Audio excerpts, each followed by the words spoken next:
Ini Bukan. Tak mulai aja tak. Udah. langsung mulai aja. Jadi kan ini kalau mulai ya udah. Next ke bawah aja scroll. Oh ya, oke.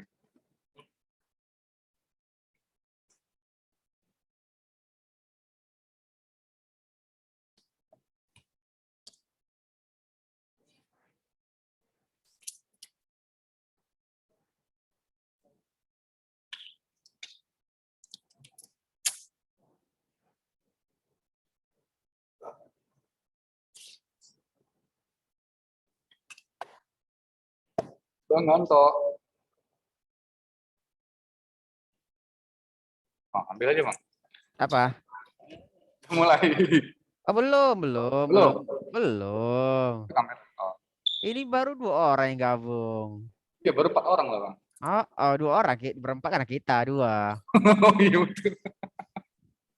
Belum, tunggu dulu. Nanti kalau udah mulai baru kita ini, kalau udah banyak baru kita mulai. Oke bang. Makanya tadi bang Ani bilang udah mulai aja langsung gitu. Mulai dari mana?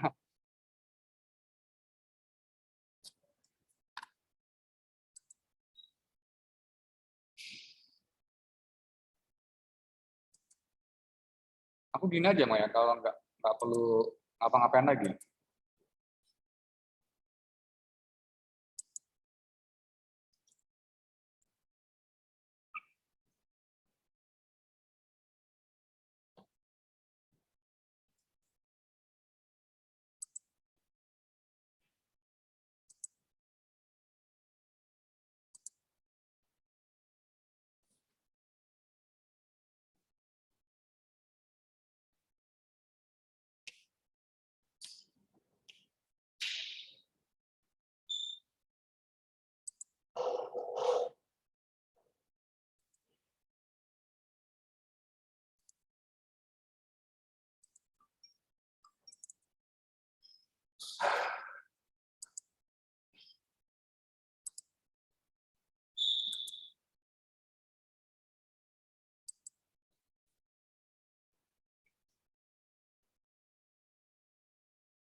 Masih nunggu.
Oke Bang, gimana?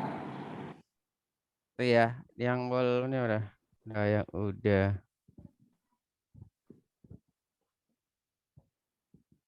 Anak HD. Kak Pep, Feby, anak masuk HD kok belum ada yang gabung?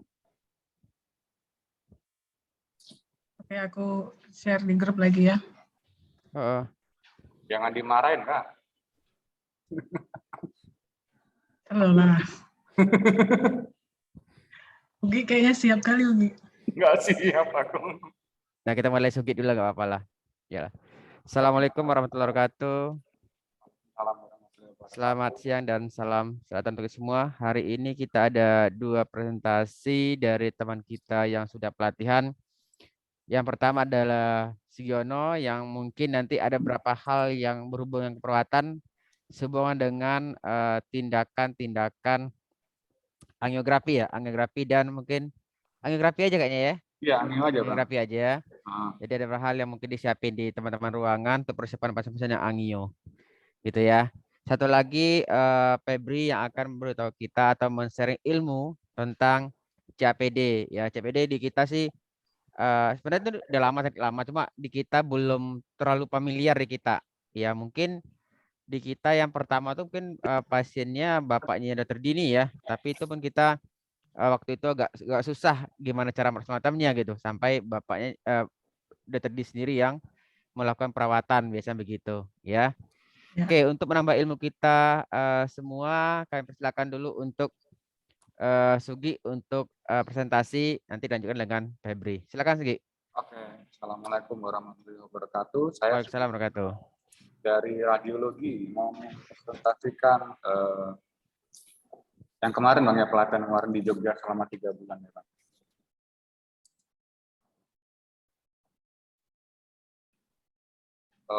Judulnya kemarin tuh kayak peran radiografer dalam tindakan angio di ruang cath lab Bang. Jadi tujuan umumnya kan kalau aku di sini ngambil sebagai radiografer Bang ya. Jadi seorang grafer tuh harus memahami dan mengerti saat tindakan angiografi itu harus ngapain aja gitu. Terus tujuan khususnya grafer harus memahami setiap tindakan angiografi di ruang cath lab, mampu menampilkan gambar X-ray yang cepat dan tepat agar dokter tuh gampang diagnosa. Kalau gambarnya pas itu kan di mana ada sumbatan jantungnya kelihatan. Terus minimal bisa menguasai dasar-dasar anatomi jantung. Terus paham posisi-posisi tindakan angiografi, posisi jantung di mana untuk lihat jantung kan, koroner kanan, koroner kiri itu posisinya beda-beda juga. Terus next. Pendahuluan lewatin aja lah ya Bang ya. Umum ya Bang ya. Kalau di dunia ini penyakit jantung tuh ada banyak sih secara umum ya, ada jantung koroner, kelainan irama jantung, terus penyakit jantung bawaan, ada kelainan katut jantung. Oke, next. Tindakan angiografi itu ada resikonya juga Bang selama tindakan. Walaupun sedikit sih Bang, biasanya ada arteri yang robek atau pecah, infeksi atau pendarahan, memat di lokasi pemasangan kateter. Karena pemasangan kateter kan di keluar masukkan, terus sipnya itu besar. Terus kadang ada yang alergi dengan kontras yang digunakan, kerusakan ginjal akibat kontras, karena kontras itu bermasalah kalau ada ginjal yang bermasalah gitu Bang. Misalnya kreatinin tinggi melebihi 1,5. Terus ada pembukuan darah, persiapan pasien, persiapan secara administrasi. Sebelum angiografi biasanya itu pasien dijelaskan dulu tuh info consent tindakan angiografi, terus info consent tentang pembiusannya, terus biaya sama jaminan pasiennya agar lebih mudah. Jadi saat tindakan nggak repot-repot lagi mikirin biayanya Bang. Kalau misalnya udah jelaskan di pertama. Terus persiapan pasien sebelum tindakan. Pasien minimal puasa 8 jam, pemeriksaan vital sign, terus ada EKG sama foto toraksnya, lab, barium kreatinin, istirahat cukup, yang untuk dijadwalkan yang elektif, melepaskan perhiasan, pemakaian obat-obatan, terus kebersihan kulit, memakai baju operasi, bersih dari cat kuku kalau yang cewek. Biasanya kalau yang kebersihan kulit ini yang masukkan kateter melewati femoralis, Bang. Biasanya itu harus dibersihin dulu untuk bulu-bulunya itu, Bang. Tapi kan sorry ya dipotong ya. Ah, Gak apa ya, iya sekalian boleh. nanya gitu. Jadi kalau dokter itu kan tidak pernah memberitahu nanti posisinya apakah nanti di tangan gitu kan atau di femur. Iya. Nah, biasanya teman-teman itu kan kita lebih sering pasien ini dipasang di tangan, ya kan? Iya, Di iya. tangan gitu yang Iya. elektif. Jadi apakah semua pasien yang mau tindakan angiografi yang elektif kita lakukan pencukuran? Kalau selama aku kemarin tuh semua dipersiapkan, Bang, ditukur semuanya. Karena nanti yang di radial atau di tangan itu nggak pasti berhasil. Kadang ada yang kecil, ada yang berhasil lewat, kadang ada yang pecah. Tapi seringnya kalau yang pasien tua atau ibu-ibu yang hipertensi atau dia menopause, itu biasanya di dekat klavikulanya itu ada turtus namanya, Bang. Jadi kayak pembuluh arteri itu belok-belok gitu, Bang. Jadi kalau misalnya pembuluh arterinya belok-belok, itu biasanya pindah ke Kita tiba-tiba bisa pulang pindah Femur, ke mana? Pindah femur ke ya. femur. Nah, femur itu kan ada kanan kiri, Bang. Ya. Nah, kadang kalau misalnya yang kanan nggak bagus, bisa ke sebelah kiri gitu. Jadi biasanya dipersiapkan semua gitu, Bang. Nggak cuma satu aja yang dipersiapkan. Jadi kanan kiri disiapin semua. Oh, oke. Karena nanti kan kalau misalnya nyiapin di radialisnya aja, nah, ternyata gagal di radialisnya, femoris kan harus steril ulang. Itu agak lama nanti, jadi bersihin semuanya. Oke. Takutnya nanti on semua, jadi kan udah steril tuh. Ya. Kalau yang istirahat cukup itu berapa lama istirahatnya seorang pasien itu bisa Jadi, tindakan? biasanya sih tidur malam cukup sih, Bang, nggak terlalu begadang gitu. Oh, Kebanyakan nggak pasien ada patokan ya? nggak ada Oh, pasien patokan kalau sih. tidur mau tindakan jam 7 pagi, dia baru tidur jam 4 subuh, itu kan 3 jam. Kurang kayaknya, Bang. Karena waktu tindakan tuh biasanya banyak kan pasien tuh nervous gitu loh. Jadi deg-degan, takut terus gimana gitu. Soalnya kayak Oh, gitu, Bang. Jadi ada pasien yang nggak siap gitu, Bang. Kebanyakan sih nggak siap gitu. Kadang ada yang nggak lemas, ada yang takut. Banyak kan gitu sih, Bang. Kalau yang elektif gitu. oke. Kalau yang situ kan langsung dikerjakan aja. Langsung kerjain aja, iya. Iya. Oke, terima kasih, Gi. Lanjut. Oke, Bang. Makasih ya. Terus persiapannya di setiap cath lab itu sebelum angio itu harus wajib ada defibrilator, DC shock, dan ready digunakan setiap saat. Itu wajib, Bang, karena kebanyakan pasien kan, apalagi yang situ, itu bisa henti jantung tiba-tiba. Itu kan wajib ya. Terus ada troli emergensi yang sudah terisi lengkap, persiapan alat-alat untuk persiapan angio, gate wire, terus kateter diagnostik. Kalau yang kanan itu pakai kateter diagnostik itu ada 3 sih biasanya, Bang. Kalau yang kanan pakainya sorry. Ini kiri harus, Bang, ya. Sorry ya, kiri. Sorry, Bang. Tuh. Yang kiri kiri, Bang. Itu pakai Janskin right left. Sorry. Ini kateter diagnostik itu ada jelasin dulu ya, itu Janskin right sama left. Kateter diagnostik lagi untuk radialis itu Tiger. Yang ini diagnostik untuk femur itu namanya Janskin right atau left. Itu 2 katanya. Terus yang kateter radialis itu namanya Tiger, terus guiding kateter, balon, terus stent jantung kalau diperlukan. Obat-obatan saat awal kali tindakan biasanya itu heparin sama NPG. Itu biasanya dipakai di radialis untuk pasang kateternya di situ, berfungsi untuk melebarkan arteri. Terus petugasnya itu wajib menggunakan apron, tiroid timbal, terus topi timbal, terus kacamata timbal. Tentunya untuk proteksi radiasi. Terus persiapan kontras, ada IHEPSOL, Lipamiro, sama Songmentras. Oke, tindakan angiografi. Ini secara umum ya Bang ya. Jelasin dulu.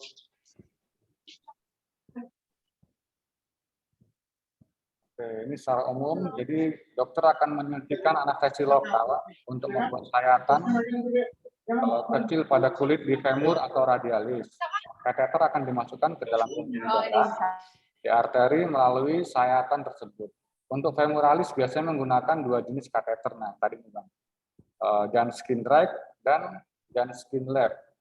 Untuk di radialis menggunakan kateter Tiger aja atau TIG. Terus kalau udah masukin kateter itu, dokter akan memandu kateter menggunakan X-ray secara hati-hati sehingga mencapai arteri yang diperiksa di jantung. Terus kalau udah kateter diagnostik itu masuk ke arteri jantung, dokter akan menyuntikkan kontras ke dalam kateter. Terus diambil X-ray-nya, nanti ada gambaran juga.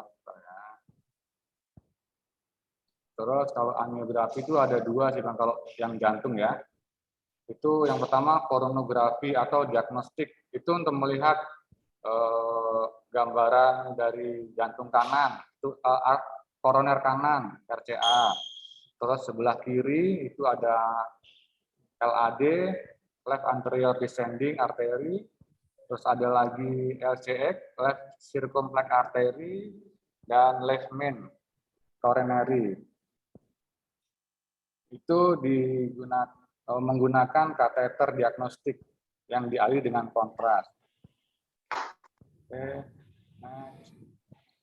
Terus kalau misalnya yang koronografi diagnostik sudah selesai, kalau misalnya ada masalah di mana koroner RCA, LAD atau LCX ataupun left main, tindakan selanjutnya adalah PCI ini Bang. Percutaneous coronary intervention adalah tindakan lanjutan bila ada sumbatan atau stenosis di koroner di sebelah kanan atau kiri. Tindakan ini menggunakan balon atau stent yang berfungsi untuk membuka saluran koroner yang tersumbat. Karena proses biasa ada sumbatan di jantungnya, di koroner jantung. Nah, yang pertama aku bahas ini koronografi diagnostik. Kalau ini kateternya dari radialis Bang, menggunakan TIG. TIG ini jantung sebelah kiri. Kelihatan nih Bang ya? Bang. Kelihatan. Oke banget ya. Kelihatan. Jadi kalau pakai kateter di sebelah kiri, radialis, dia menggunakan satu kateter aja Bang. Satu kateter itu bisa untuk koroner kanan masuk, koroner sebelah kiri juga masuk. Ini untuk koroner kiri bisa masuk, ini kalau sebelah kanan dia oke. Jadi kanan kiri oke kalau di radialis.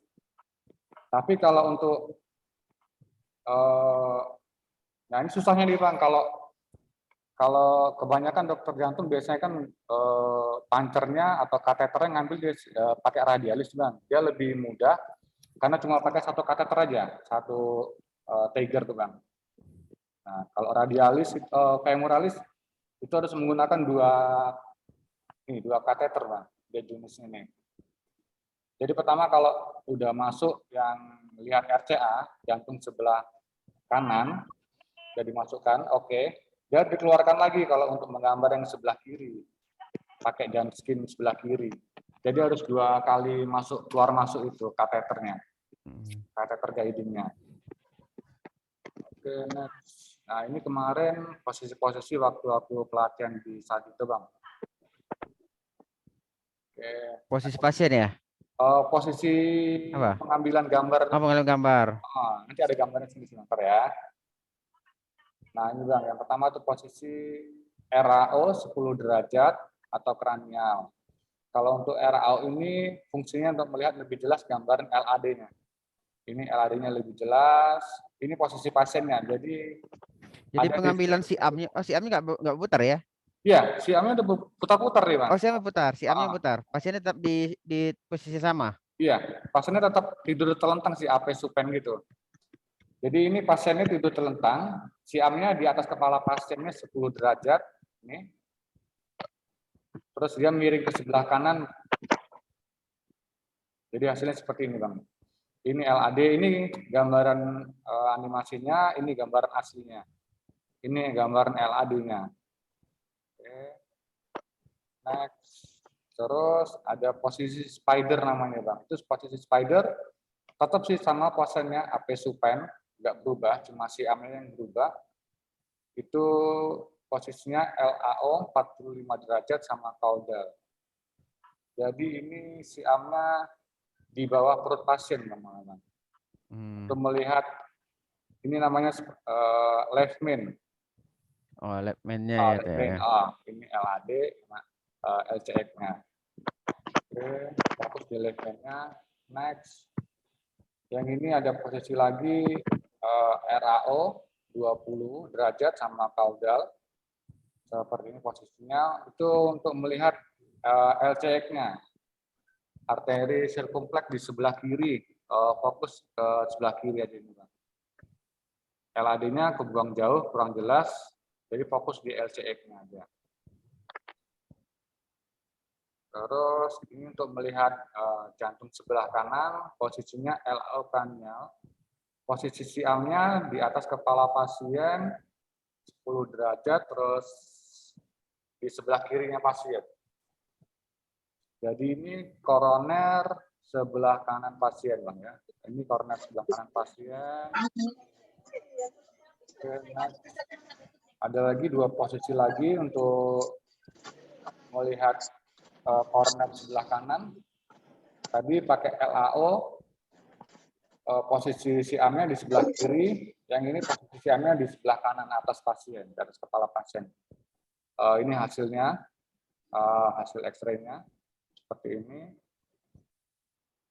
Oke, next. Kalau misalnya dari hasil diagnostik tadi udah selesai, terus ditemukan stenosis atau sumbatan, biasanya sumbatan atau plak-plak yang di dalam pembuluh darah koroner, baik kanan atau sebelah kiri, dilanjutkan dengan PCI. PCI ini biasanya seperti kayak ada sumbatan, terus dilebarkan lah sumbatan itu, Bang. Jadi kayak prosedur intervensi non bedah dengan menggunakan kateter untuk melebarkan atau membuka pembuluh darah yang menyempit dengan menggunakan balon atau stent. Proses penyempitan ini dikarenakan karena ini ada trombosis, stenosis, penyumbatan di situ. Oke. Next. Nah, ini contohnya, Bang, ada penyumbatan di RCA di sebelah RCA itu koroner sebelah kanan.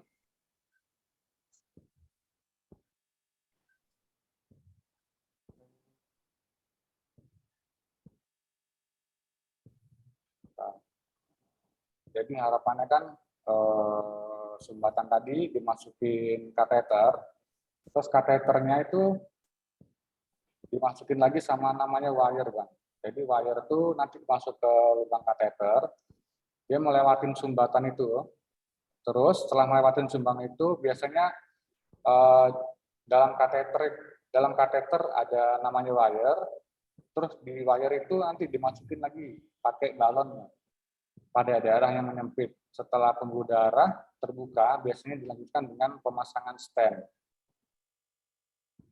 Tujuannya untuk mempertahankan pembuluh darah tersebut tetap terbuka, sehingga aliran darahnya bisa berjalan dengan lancar. Nah, ini contoh dia pengembangan balonnya. Ini kateternya, terus ini balonnya. Di dalam balon ini biasanya diisi zat kontras untuk menandai di mana sampai mana balonnya mengembang. Jadi dokternya bilang inflate, gitu. Biasa ada berapa nominalnya inflate-nya. Jadi semakin lebar, jadi kegencet stenosisnya atau plak-plaknya ke pinggir. Oke, next. Untuk stent biasanya ada 2 jenis stent yang dipakai. Itu biasanya yang ada dengan obat, ada yang dengan cuma stent aja.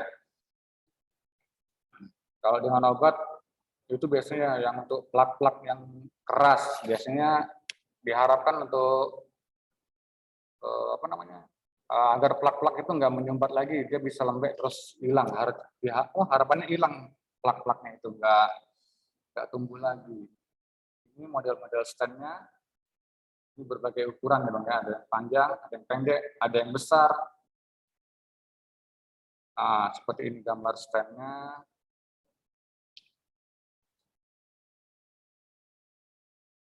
Nah, ini tadi kan sama kayak dengan pengembangan balon, stand dimasukkan lewat kateter di tempat plak, di mana plak atau di mana penyempitannya. Bila udah dilebarkan dengan balon, di sini agak melebar, terus balon di stand-nya dikembangkan. Ini pengembangannya, jadinya seperti ini. Jadi stand ini dia nempel di dalam koroner ini. Harapannya semakin lama semakin tertutup sama trombus-trombus, jadi terikat, nggak bisa lepas. Oke, itu tindakan PCA-nya. Setelah tindakan angiografi, biasanya pasien yang terjadwal itu biasanya yang elektif ya. Pasien boleh makan minum seperti biasa. Bila kateter pancernya di femoralis itu tidak boleh ditekuk selama 12 jam. Apabila tindakan pancer di radialis biasanya 4 jam. Itu nggak boleh ditekuk-tekuk dulu atau menggenggam. Oke. Bila nggak ada komplikasi, keesokan harinya pasiennya bisa pulang untuk pasien yang biasa tuh. Oke, habis Bang. Bang Anto, boleh setel video nggak Bang? Yang aku jelasin tadi Bang Anto. Boleh. Boleh ya. Jadi secara umumnya sih,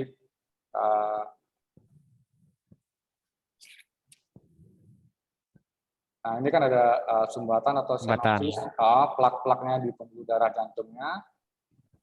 Jadi kan aliran darahnya ke jantung, tekanannya kurang kan karena ada sumbatannya. Terus, nah ini pancer atau kateter lewat radialisnya. Radialis. Radialis.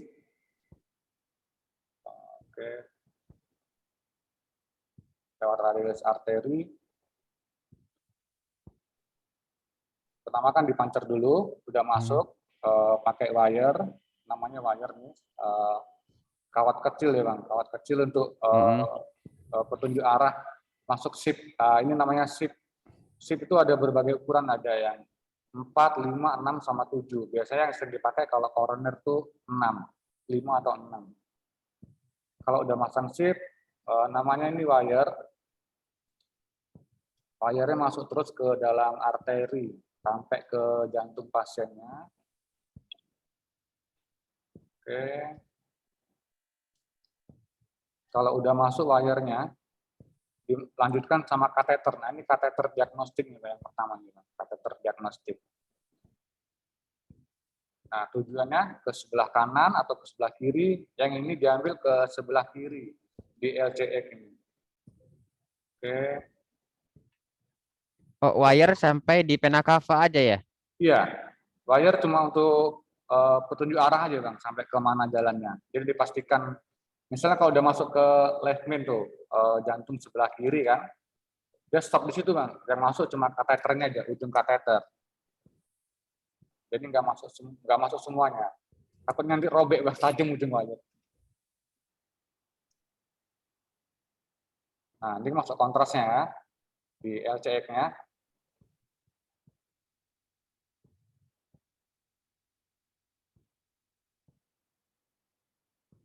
Oke, ada sumbatan.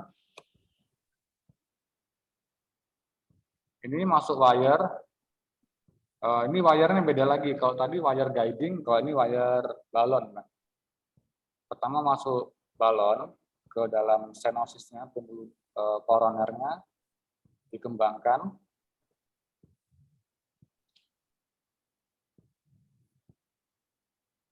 Dikembangkan, tunggu beberapa saat, dikempeskan lagi, nanti masuk lagi stent jantung namanya.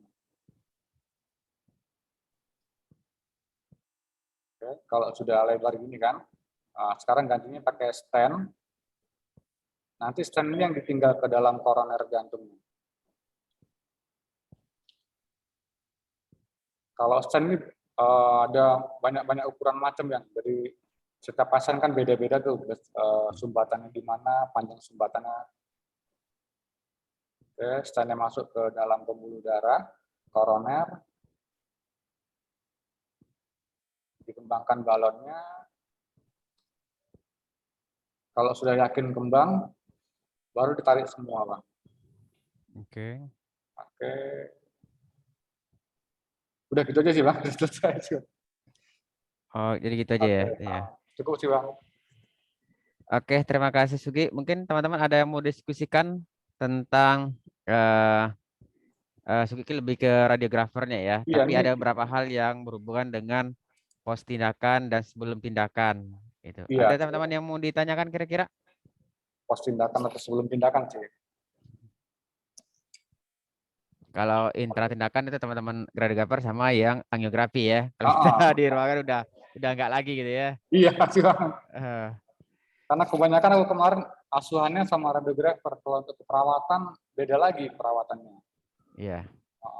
Karena di sana waktu stase 3 bulan itu mereka ada dokter sendiri. Yang rawat tuh langsung dokter-dokter yang koas-koas itu. Jadi kalau ada pelatihan, nggak boleh megang masalahnya. Oh gitu. Heeh. Oke. Ada teman-teman yang mau tanyakan ke Sugi sebelum kita beralih ke Febri tentang CAPD? Oke, Sugi boleh standby dulu Gi ya. Mau tahu Oke, ada Bang. teman-teman nanti mau ini. Dia mau bertanya mau tahu kan? Ya. Aku mau dengar ke Kak Febri nih ya. Oke. Oke, silakan Feb, lanjutkan. Oke, bentar ya. Senang kali Sugi ya. Aku cuma gitu aja, Kak. Nggak ngerti juga Sugi nanti katanya. Dan gitu. Suara jelas ya, Pak Haji? Jelas.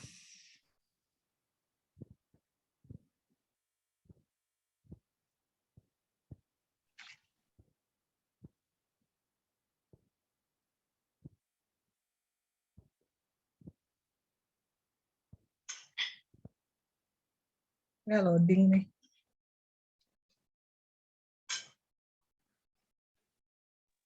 Hujan kayaknya. Ah, wah, pas Kak. Kak hujan sih. Kalau hujan sinyal hilang.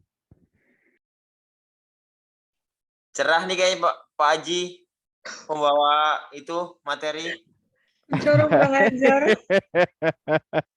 MC Wak, MC di rumah Wak. Dari informasi demam dia. Iya, karena demam. Telat informasinya, udah terser undangan baru ada MC. Pak Haji kayaknya loadingnya lama. Oh, bisa.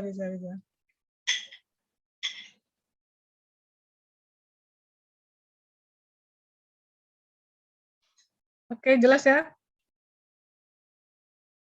Jelas. Kak. Ya, terima kasih waktunya. Sebelumnya saya ingin presentasikan apa yang sudah didapat selama di Jogja kemarin, RS Jadito selama 2 minggu tentang materi CAPD. Sebenarnya 2 minggu tuh masih kurang ya, karena nggak semua materi tersampaikan juga sama di sana. Jadi kita share sedikit aja secara garis besar. CAPD merupakan salah satu terapi pengganti ginjal selain HD dan transplantasi ginjal, jelas ya. Lalu peritoneum, kita kenal dulu ya, peritoneum adalah rongga di dalam perut, di mana terdapat selaput yang sangat tipis disebut dengan membran peritoneum yang membungkus rongga perut bagian dalam. Membran peritoneal berfungsi sebagai penyaring darah di dalam tubuh kita. Lalu, dialisis peritoneal merupakan salah satu modalitas dialisis dengan menggunakan rongga abdomen sebagai reservoir cairan dialisat dan memanfaatkan membran peritoneum sebagai membran semi-permeabel yang berfungsi sebagai tempat yang dilewati oleh cairan dan solut termasuk ureum kreatinin yang akan dibuang. CAPD itu kepanjangan dari Continuous Ambulatory Peritoneal. Kenapa? Karena bisa berlangsung berkesinambungan dalam 24 jam, pasiennya bebas bergerak, tidak berhubungan dengan mesin seperti HD, lalu menggunakan membran peritoneal dan dialisis, menyaring dan membuang cairan yang berlebih serta sisa-sisa metabolisme tubuh. Prinsip CAPD itu sendiri berada dan tinggal di dalam kafum abdomen sekitar 4-6 jam pada siang hari dan 6-8 jam pada malam hari. Jadi proses pergantian cairan ini pasien dilakukan sebanyak sehari itu 4 kali. Secara terus-menerus ya, tidak memerlukan mesin. Apa aja yang terjadi selama proses dialisis peritoneum atau DP, yaitu yang pertama difusi, membran peritoneum menyaring solut dan air dari darah ke rongga peritoneum. Proses perpindahannya ini dari konsentrasi tinggi ke konsentrasi yang rendah, di mana proses ini berlangsung ketika cairan dialisat dimasukkan ke dalam rongga peritoneum. Kita lihat ininya ya, gambarannya. Jadi dari ini pembuluh darah dan ini cairan dialisat. Saat cairan dialisat dimasukkan, ureum kreatinin, elektrolit, zat terlarut yang ada dalam pembuluh darah berpindah ke cairan dialisat. Proses ini akan berhenti jika sudah seimbang antara pembuluh darah dan cairan dialisat. Lalu dibuang di cairan pembuangan nanti. Kemudian proses yang kedua yaitu osmosis, di mana di sini cairan yang berpindah. Pergerakan cairan ditentukan oleh proses osmosis dengan meningkatkan tekanan osmotik di rongga abdomen. Caranya, cairannya ditambahkan glukosa, makanya cairan dialisat itu mengandung glukosa dalamnya. Ada yang 1,5%, ada yang 2,5%. Nah, jadi dia harus lebih kental ya daripada pembuluh darah. Makanya berpindah nanti cairan-cairan dari pembuluh darah ketarik ke dalam cairan dialisat. Nah, kita harus hati-hati juga pada pasien-pasien yang kadar glukosanya tinggi, di atas 200 atau 300-an. Kadang-kadang ini tarikannya nggak maksimal, nggak efektif, karena sama-sama pekat. Di pembuluh darahnya pekat, di cairan CAPD-nya juga mengandung glukosa. Juga selain kadar glukosa pasien, juga kita harus tahu dwell time-nya, waktu eram cairan di dalam peritoneum itu. Kalau misalnya harusnya 6 jam, terus pasiennya lupa sampai 8 jam, efeknya glukosanya ketarik lagi ke dalam pembuluh darah. Nah, itu makanya pentingnya pasien harus paham dwell time, alias waktu eramnya itu. Yang harusnya tadinya kita bisa buang cairannya 2.000, cairan yang masuk itu 2.000, terus kita buang bisa 2.200. Kalau dia lama dalam waktu eramnya bisa tekor, jadinya 1.800 yang terbuang. Nah, proses yang terakhir, ultrafiltrasi. Pada proses ini yang terbuang bukan hanya molekul kecil ya, tapi yang molekul besar juga terbuang seperti protein. Yang kita jaga, pasien ini harus intake-nya baik, makan minumnya baik, jadi terhindar dari hipoalbumin. Nah, itu ya. Membuang ureum kreatinin, elektrolit, lalu cairan. Apa aja sih indikasi dan seleksi pasien DP? Semua pasien penyakit ginjal tahap akhir yang memerlukan terapi pengganti ginjal. Pada DP dibutuhkan kemandirian pasien, jadi seleksi pasiennya itu nggak hanya kontraindikasi dan indikasi medis dan non-medis, tapi ada beberapa persyaratan yang harus dilihat lagi. Pemilihan dan seleksi pasien yang menentukan KGH, konsultan ginjal hipertensi atau SPPD kita yang terlatih CAPD. Pasien-pasien yang disarankan untuk DP, anak-anak atau dewasa muda, biasanya kalau udah 60 tahun ke atas itu udah nggak disarankan lagi, karena kan fungsi organnya mungkin udah menurun, terus akses vaskulernya sulit. Pasien-pasien HD yang akses vaskulernya sulit, lebih banyak BTKV itu menyarankan pasiennya transfer ke CAPD. Terus kontraindikasi pemberian antikoagulan, kalau HD kan pakai heparin, nah kalau CAPD kan nggak perlu, jadi bisa disarankan ke CAPD. Lalu kardiovaskular tidak stabil, hipertensi tak terkontrol, lokasi unit HD yang jauh, dan gaya hidup yang aktif. Cocoknya memang pasien yang usia-usia produktif dianjurkan untuk CAPD karena biar nggak terganggu pekerjaannya. Syarat-syarat pasien calon GP, pasiennya harus mandiri dan harus ada pendamping keluarga contohnya. Tinggal di tempat yang bersih dan lingkungan yang sehat, lalu bersedia menjalani pelatihan intensif dan mematuhi prosedur CAPD. Apa aja sih keuntungan CAPD? Nah, bersifat continuous, dimanapun pasien bisa melakukan secara mandiri, mudah dipelajari, latihannya cukup 2 minggu, ini minimal ya, bisa lebih kadang-kadang kalau pasiennya nggak komitmen. Terus mengurangi restriksi diet dan cairan yang ketat. Kalau pasien HD kan dijaga banget cairannya, jangan sampai berlebihan atau overload. Kalau pasien CAPD tetap dijaga tapi tidak seketat pasien HD. Tidak memerlukan penusukan jarum, tidak menghalangi pasien melakukan perjalanan atau aktivitas, beban kardiovaskulernya minimal dan portable, mudah dibawa kemana-mana. Kekurangannya apa aja? Resiko infeksi nomor 1 jelas ya. Lalu kehilangan protein tadi, molekul kecil, bukan cuma molekul kecil yang terbuang, molekul besar seperti protein juga terbuang. Perlu penempatan kateter yang permanen, karena kateter CAPD ini bersiffatnya permanen di dalam peritoneum, jadi indikasi pemasangannya juga harus dilihat, jangan sampai rongga abdomennya ada tumor, ada infeksi dan lain-lainnya. Memerlukan jadwal dialisis harian, kemudian kemungkinan menaikkan berat badan karena apa? Cairan dialisatnya mengandung glukosa. Lalu memerlukan tempat penyimpanan barang yang banyak karena pasien CAPD ini pemesanannya itu dalam waktu sebulan cairan-cairannya itu, jadi bisa sampai 12 box atau 20 box, saya lupa, dalam sebulan. Jadi dia perlu gudang khusus untuk menyimpan barang-barang itu. Nah, ini contoh yang ada pada pasien ya. Nah, ini yang disebut dengan kateter Tenkov, dari dalam perut dikeluarkan sampai sebatas ini. Lalu ini disebut titanium adaptor. Dari titanium adaptor sampai ke ujung sini disebut transfer set. Ini namanya twist clamp. Twist clamp ini untuk membuka menutup kateter untuk masukkan cairan, dan ini mini caps.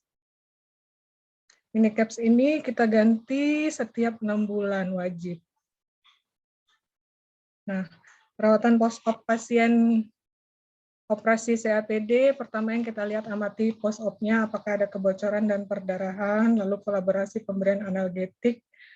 Jika kateter akan digunakan, biasanya awalnya dikasih 500 ml dulu, kemudian dilakukan dengan posisi berbaring pada hari-hari pertama. Kemudian CAPD dimulai itu 10-14 hari kemudian setelah operasi. Exercise dievaluasi setiap minggu.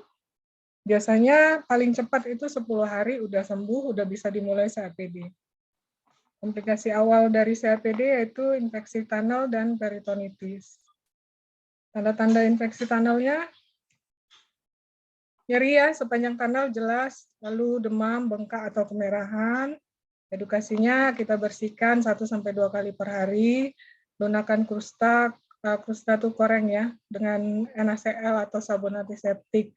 Dilarang mengangkat krustanya secara paksa, jadi kita nggak boleh, dia harus lepas sendiri, nggak boleh kita yang lepasin. Setiap membersihkan krusta harus ganti dengan balutan steril, lindungi exercise dari kuman dan trauma, lalu review pemberian antibiotik. Nah, peritonitis yang paling sering merupakan infeksi membran peritoneum dan cairan dialisat. Dialisatnya itu kalau misalnya dia peritonitis, pasti warnanya keruh. Yang keluar dari pasien itu pasti nanti warnanya keruh. Tanda-tanda di pasiennya ya demam dan nyeri. Nomor 1 yang kelihatan pasti nyeri. Ini ya, harusnya cairannya warnanya jernih, kalau keruh dia seperti ini. Pencegahannya apa sih? Patuhi prosedur pergantian cairan. Kadang-kadang pasien itu dia lupa, nggak perlu cuci tangan, nggak perlu pakai masker. Ternyata dari situ aja, dari hal kecil itu aja bisa menyebabkan pasien itu peritonitis.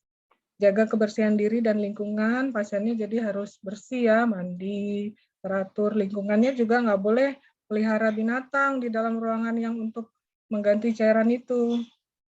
Penerangan, terus jendela, semua pintu juga harus posisi tertutup. Jangan lupa cuci tangan dan menggunakan masker, nutrisi yang cukup dan seimbang ya.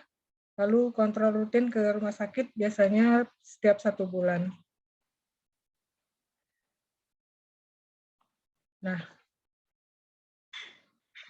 ini tipe-tipe membran berdasarkan jumlah cairan yang keluar. Jadi nanti dinilai sama dokter tipe membrannya masuk kategori yang mana. Ada 4 nih, high average, dan low average, sama low.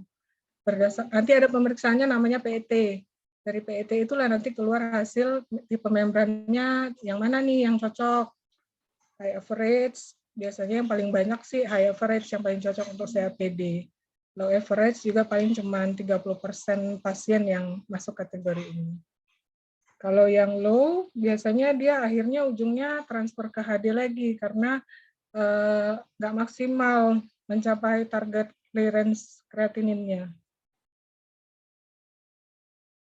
Nah, ini ya nama pemeriksaannya PET, Peritoneum Equilibrium Test. Fungsinya untuk mengidentifikasi jenis tipe membran tadi, lalu menentukan dosis DP. Biasanya ini dokter nanti yang menentukan dosisnya, perlu cairannya yang berapa persen. Lalu monitor fungsi membran peritoneal dan mendiagnosa penyebab ketidakadekuatan clearance solut. Ketahuan nanti dari mana dia masuk kategori yang mana ya. Syaratnya apa aja dilakukan PET? Pasien itu telah menjalani DP selama 4 minggu. Pasien dalam kondisi kesehatan yang optimal, nggak boleh dalam kondisi demam, overload, konstipasi. Nah, kateternya juga harus bagus, karena yang dinilai nanti cairan yang keluar. Kalau kateternya ada hambatan, malah susah nanti menilainya. Faktor apa aja yang mempengaruhi pemeriksaan tadi, yaitu lama dwell time atau waktu remnya, misalnya lebih dari 8 jam, itu mempengaruhi ya. Cara pengambilan sampel dan konsentrasi DNL yang digunakan bukan yang 2,5%, misalnya, nggak apa-apa lah, mungkin kita pakai yang 1,5% aja, nggak boleh ya, harus yang 2,5%.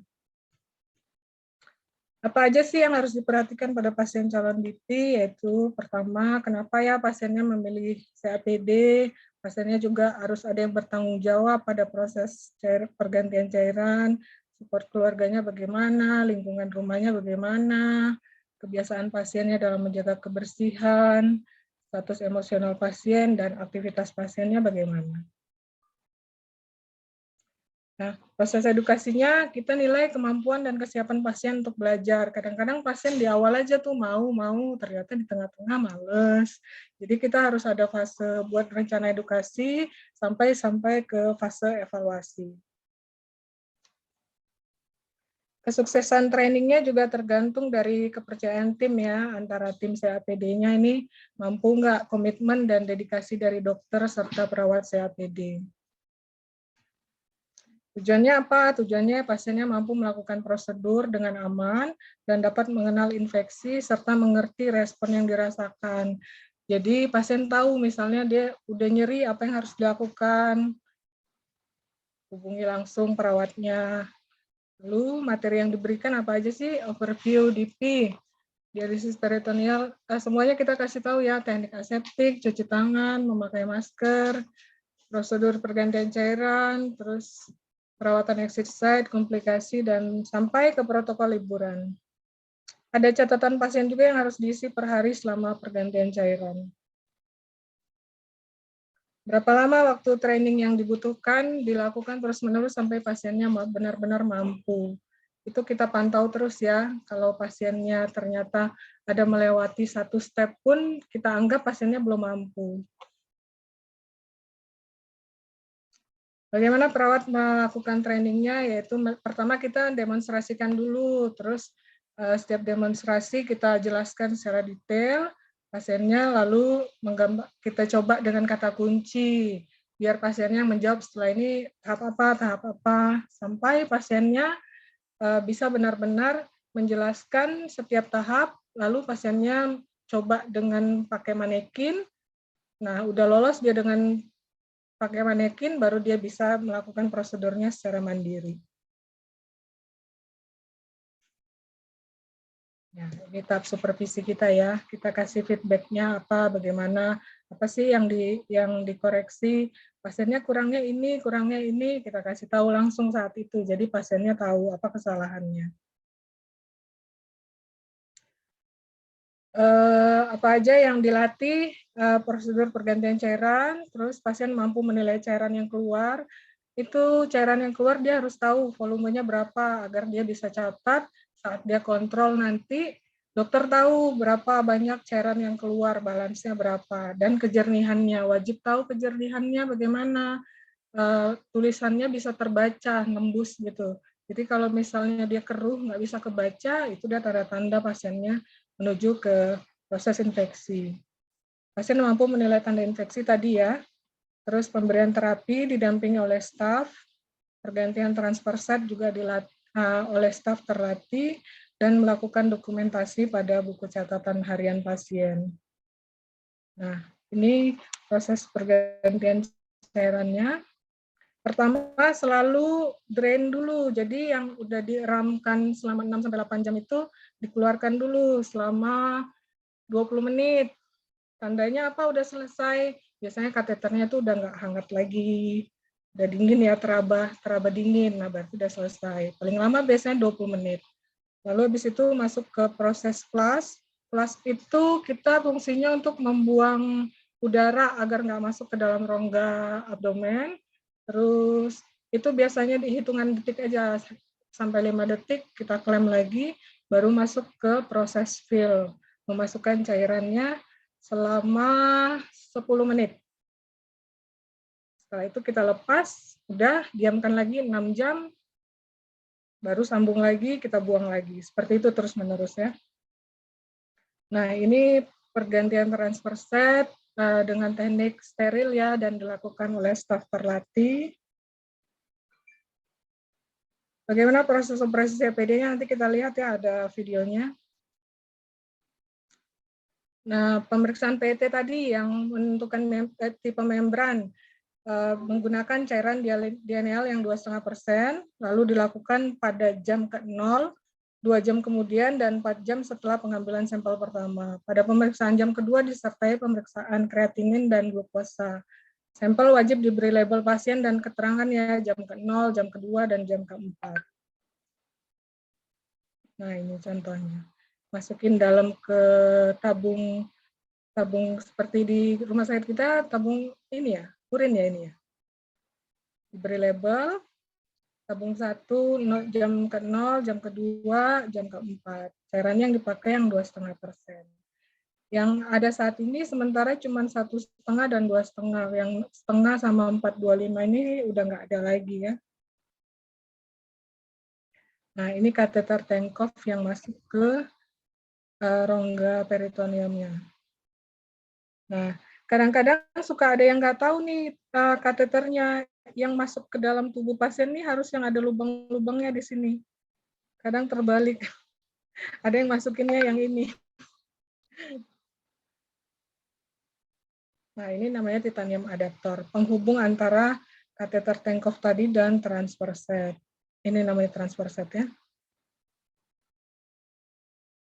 Nah, ini twist clamp untuk buka tutup tadi. Ini mini caps-nya.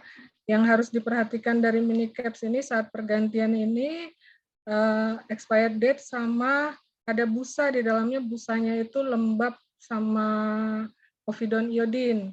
Jadi kalau dia udah kering, sebaiknya nggak usah dipakai lagi, ganti yang lain yang masih basah dengan povidone iodine.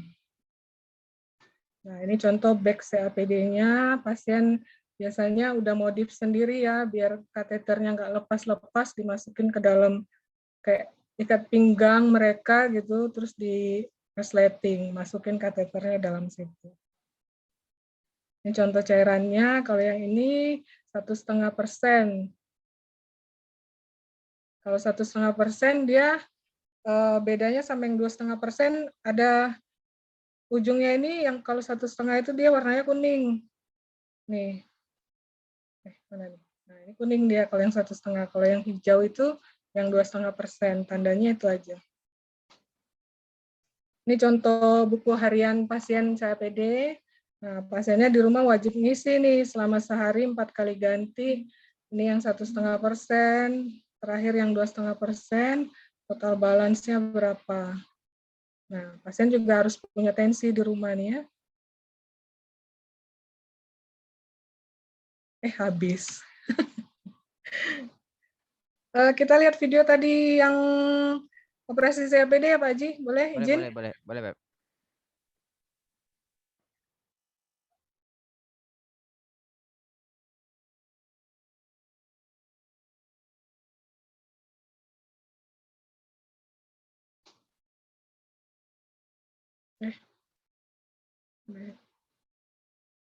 Di stop share dulu yang ini, baru masuk lagi ke yang video. Ya, share-nya lama nih.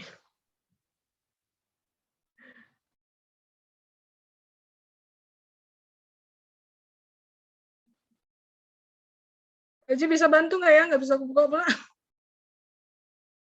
Ada kemarin videonya aku kirim.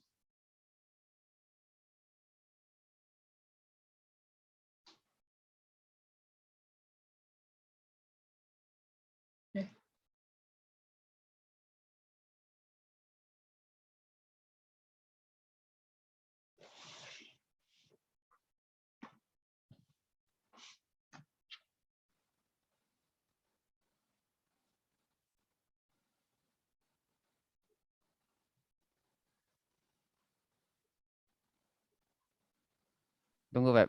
Lagi loading dia. Iya, ini loadingnya lama kali. Sebentar.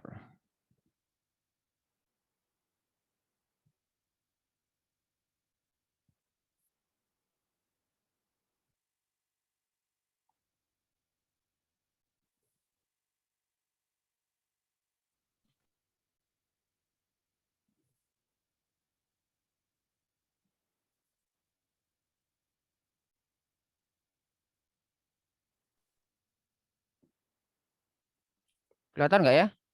Ya, ya. Kelihatan? Ya. Bang.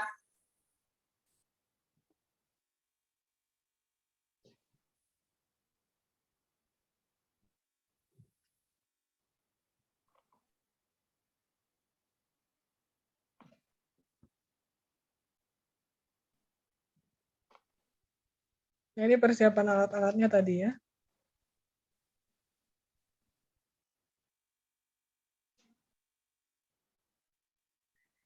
Baiknya anak kamar operasi juga ikut ya ini ya, biar tahu.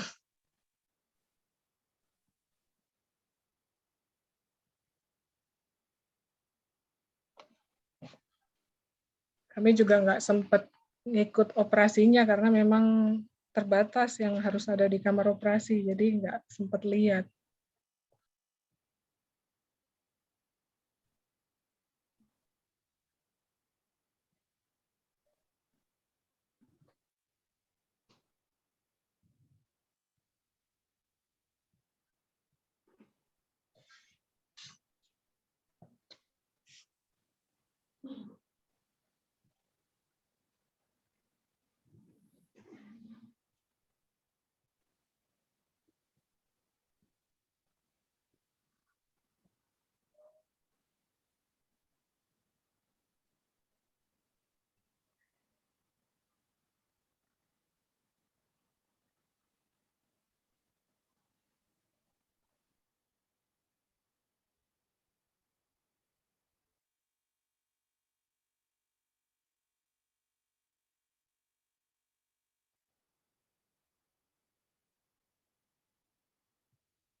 Nah, ini.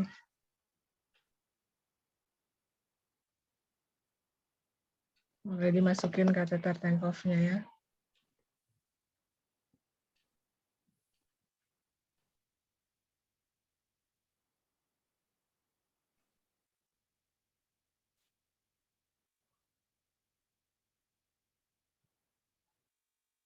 Nah, ini untuk pengaitnya nanti di dalam.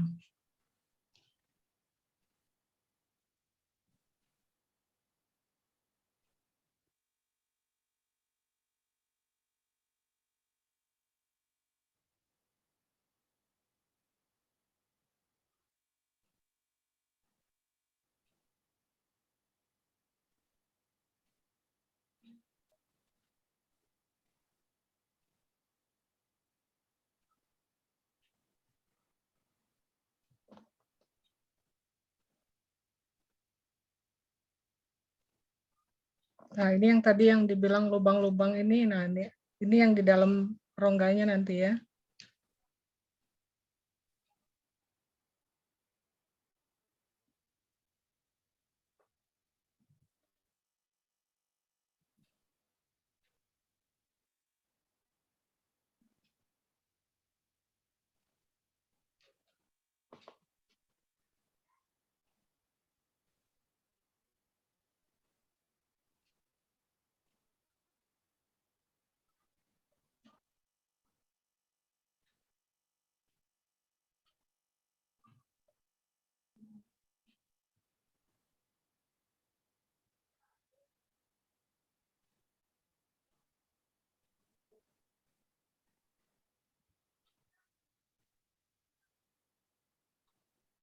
Nah, jadinya seperti ini.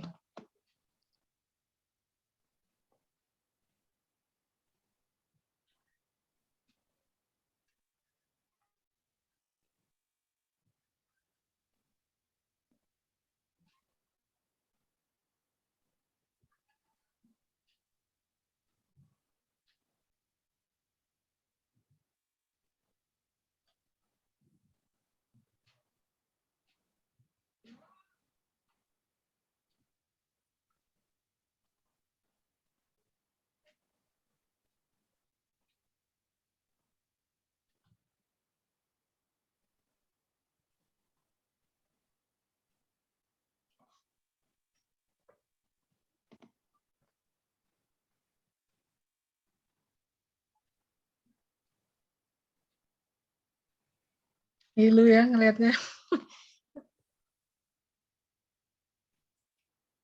Tusuk sana tusuk sini. Mereka tusuknya. Ya, nah ini yang di luar pasien. Nah, ini yang titanium adaptornya sambung, baru sambung ke transfer set.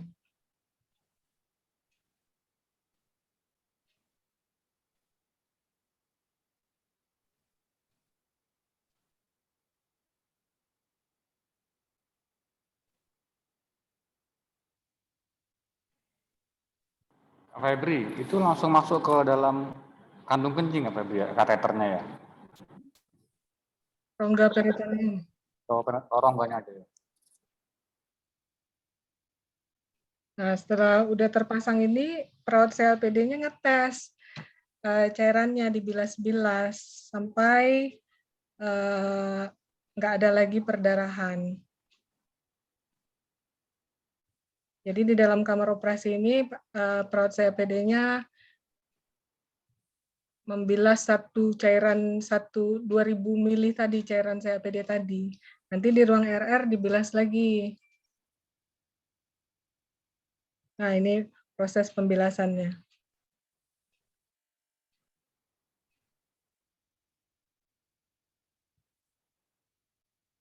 2000 masuk, 2000 harus keluar juga.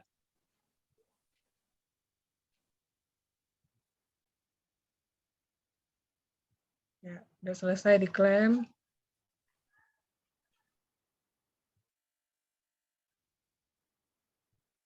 Langsung buang.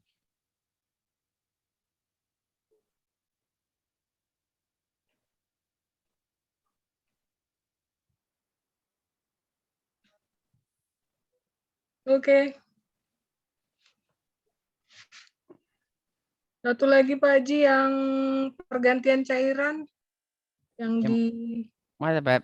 Kayaknya nggak ada dikirim. ada yang Google Drive. Google Drive ada ya? Ya, Sebentar. aku bisa buka nggak ya? Baxter Transfer Set video pertukaran PCPG ya? Ya. Tapi itu ada ngomong-ngomongnya nggak bisa keluar suara ya Pak Haji? Sebentar, kita lihat dulu.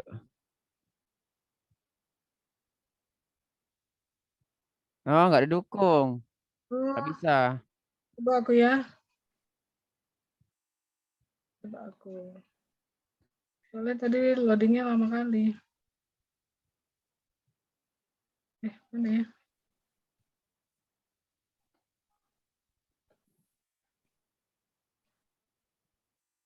Di-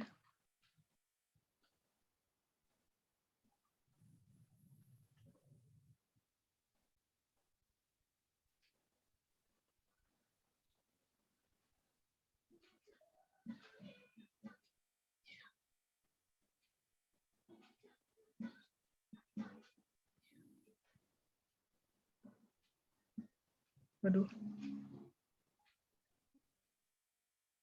Nggak bisa kayaknya Pep. Ini Pep. Iya. Ya sayang ya. Iya, nggak mau dia. Kurang Ya beda. udah.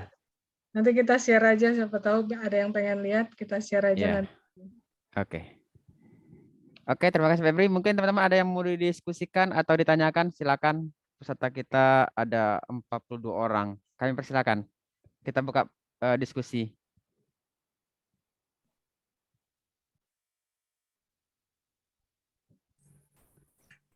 Bang, nanya Bang, Ya, silakan Kak.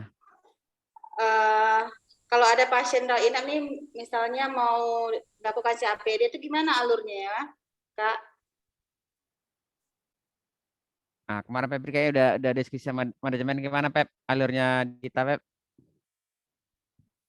Kak Febri kayaknya sinyalnya nggak ini. Kemarin si Febri dia udah diskusi sama manajemen. Jadi alurnya gimana nanti biar Febri aja lah yang tahu. Mana Febri? Berarti Pep, ini udah bisa dilakukan digital berarti ya Bang? sudah bisa. Nanti yang melakukan Dokter Victor ya? Iya. Nggak tahu ya. Tapi itu kan laparoskopi. Oh, Laparoskopi dokter Victor nggak ya? Nggak tahu kan laparoskopi biasa mungkin dokter Moko kayaknya. mana Kak Febri kehilang deh Bang? Pep.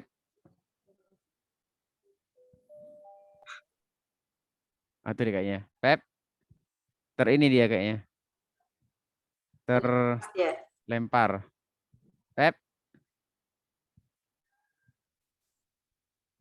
Febri. Sorry yang di laptop hang, ini pindah ke handphone. Oh, oke. Ada pertanyaan dari Siska. Jadi kalau di kita kan udah pasti mulai berjalan ya. Bagaimana Belum. alurnya kata dia? Alur pasien ini. Oh, pasien baru ya. Ya. Jadi pertama pasien biasanya konsul rawat jalan dengan penyakit dalam kita, lalu dilakukan seleksi oleh penyakit dalam Dokter Ani ya terkhususnya yang sudah dapat pelatihan.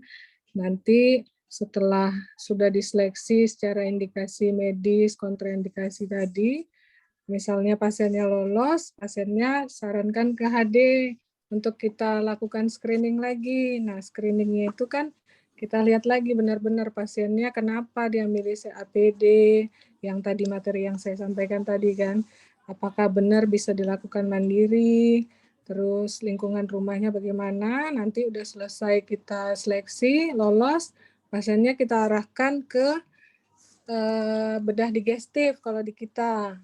Nanti lakukan penjadwalan. Tunggu.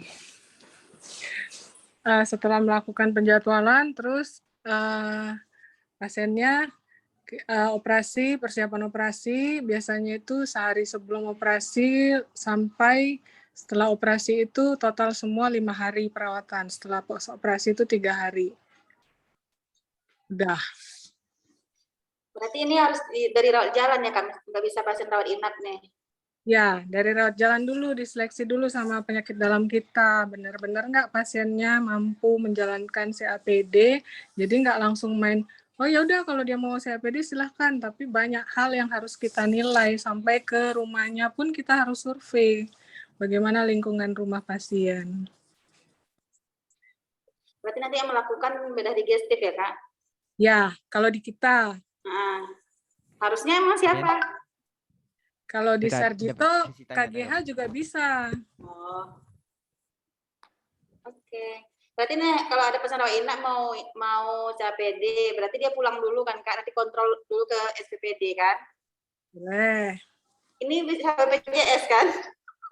Ditanggung. Tanggung ya? Ya, ditanggung. Oke, thank you. Sama-sama.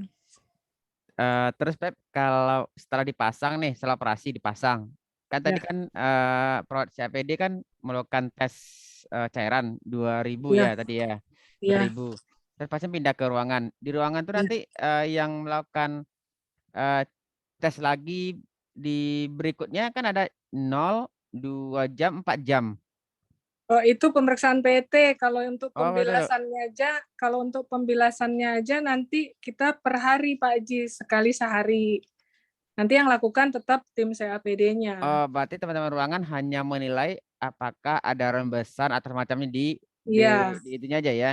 Jadi Ya. kalau untuk di selangnya teman-teman ruangan tidak ada kotak-katik ya, tidak ada Iya, ngapain ya. betul. Iya, kita yang menilai nanti tim CAPD-nya apakah dia masih ada perdarahan.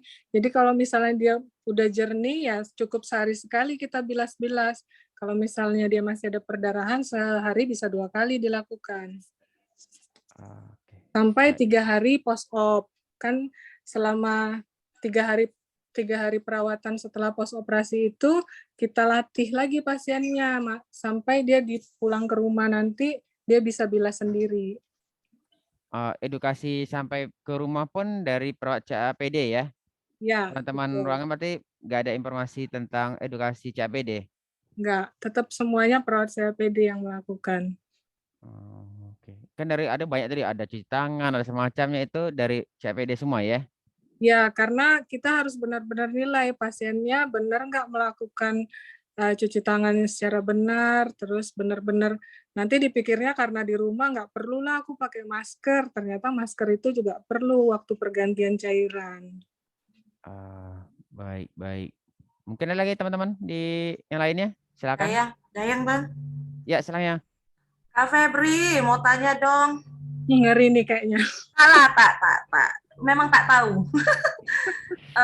Jadi selain risiko CAPD ini kan tadi infeksi bla bla, hernia tuh ada nggak ya Kak?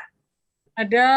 Tapi kalau hernia pasiennya nggak boleh dilakukan. Oh gitu. Tapi ada kemungkinan tak setelah dipasang akan menimbulkan hernia? Bisa. Tekanan terlalu tinggi juga bisa. Oh gitu ya. Ya, Terus ada pasien kan yang dia nggak sanggup, misalnya masuk 2 liter, dipaksain 2 liter, ya bisa jadi. kemudian Kak, jadi ini kan terkait kelebihan menggunakan mesin dan ambulatori ya, maksudnya bisa mobile. Jadi bisa jadi ya utilisasi HD juga akan maksudnya Kak menurun seperti itu mesin-mesin HD kita. Bisa. Bisa ya. Tapi ada pelaporan ke pusat juga, ke Pernefri, pasien-pasien HD bukan cuma pasien yang menggunakan mesin. CAPD juga kita laporkan di Indonesian Renal Registry. Oh gitu. Ya, ada pelaporan khusus ke Pernefri per bulannya. Berarti alkes-alkesnya itu kita sediakan ya Kak? Ya. Di cover BPJS? Di cover. Kalau masih dalam indikasi di cover. Di cover ya. Tadi kan si Cika nanya tuh kalau yang rawat jalan, berarti kan kita dokter Moko ya. Persiapan operasi kemarin ada bincang-bincang nggak Kak RAT-nya? Belum, kita baru rencana mau ketemu sama manajemen nanti Senin. Oh gitu ya. Oh, Senin, kira udah kemarin loh. Belum, Senin. Siapa tahu mau digaskan kan sekarang gitu. Kayaknya Dayang nanti diundang. Terakhir Kak, itu kan dia di pack-pack ya kalau dilihat tadi. Limbah. Tuh. Kalau kita limbah-limbah cairan itu kan ada. Kalau ini kalau dia di rumah berarti limbah ke toilet itu biasa tak apa-apa Ya, lah ya. buangnya ke toilet ya. Toilet ya. Ya. Siapa tahu untuk siram bunga pula ya kan. Tumbuh nanti bungamu di rumah. Jadi tetap limbah ya. Berarti Ya. RAT belum, kemudian dikerjakan di OK ya Kak ya. Ya. Sama Dokter Moko. Ah, kita kan udah tahu yang berarti kan keuntungan mesin dan CAPD ya Kak. Maksudnya ada perbedaan nggak selain ambulatori itu? Perbedaan mesin sama CAPD. Ya paling resikonya lebih banyak di CAPD. Resiko infeksinya lebih tinggi. Kalau HD kan ya paling kita penusukan jarumnya aja. Sama pemasangan CDL. Resiko infeksi di CAPD-nya lebih tinggi. Banyak yang terjadi kasus-kasus. Karena pasien nganggapnya kan sepele lah, paling cuci tangan nggak perlu lah. Benar-benar 6 langkah. Karena dia sendiri ya di rumah yang Iya, melakukan dia itu. melakukan mandiri, benar. Makanya itulah penilaian perawatnya, benar-benar nggak pasien ini mampu menjalankan sendiri. Kadang-kadang kan ada yang bad mood, nggak perlu lah, apa segala macam. Nah, emosional pasien juga kita nilai. Apakah dengan CAPD ini artinya gini loh Kak, otomatis kita sebulan berapa Kak HD kalau pakai mesin? Sebulan bisa Rata-rata. 800 sampai 900 tindakan. Oh, berarti ini biayanya lebih murah dari CAPD. CAPD. Dari HD. Dari HD lebih murah. Iya. Kayaknya arah-arahnya BPJS mengarahkan semua pasien diarahkan ke CAPD. Makanya semua sentral HD harus punya CAPD ya. Betul. Oh, mesin HD kita berapa Kak? Banyak ya? Sekarang 20. 20. Udah balik modal lah ya. Backupnya 4, balik modal lah. Oke, bicara bisnis terakhir. Terima kasih Kak Febri, menarik sekali. Ya. Kok nggak ada yang nanya Sugi ya? Pep, satu lagi Pep. Kalau umpamanya tingkat pendidikan daripada ininya perlu nggak dilihat tingkat pendidikan, misalnya tingkat pendidikan dan pemahaman daripada yang bukan pasien yang mendampingi, ya kan? Kan yang mendampingi yang lebih harus lebih pintar harusnya ya kan, karena dia lebih melakukan itu semua di rumah gitu kan. Kalau ke pasien itu hanya sekali sebulan kontrol lagi ke kita. Ada nggak tingkat pendidikan dikaji lagi gitu? Oh, kalau tingkat pendidikan ininya atau pemahaman daripada pendamping ini walaupun pasiennya anggap bisa lolos untuk CPD tapi pendampingnya enggak, berarti bisa jadi CPD-nya ditunda juga gitu. Tapi yang paling dipegang pasiennya sih, karena dia yang merasakan kan Pak Haji. Misalnya gitu. kayak awal. Jadi kalau dibilang tingkat pendidikan pasiennya nggak dinilai, ya harus dinilai karena kita benar-benar meyakinkan pasiennya sampai benar-benar dia mampu. Itu kan pasiennya yang tahu, aku mampu apa enggak gitu. Berarti chapternya Kak Dayang KE masuk lagi nih sini nih. Iya betul. betul. Nanti ditanya pas CPD nggak ngerti, itu aja masuk gini aja. Bahaya itu. Enggak. Oke, ada lagi teman-teman untuk yang lain? Bisa ke Sugi, bisa ke Febri, silakan. Sugi itu tadi apa ya Bang? Telat aku. Catlab. Oh, ikut, makanya nggak nanya. Aduh, itu kan pas peserta yang dikit kan ya. Nanti aja lah. Langsung kalau ada pertanyaan langsung ya Gi. Iya betul. Oke, dari HD sendiri ada yang bertanyakan ke Kak Febri? Orangnya sibuk kali ya. Orang HD lagi pada sibuk kali. Apa? Belum terminasi kayaknya, belum lah baru. Udah bikin skenario Kak Febri kayaknya.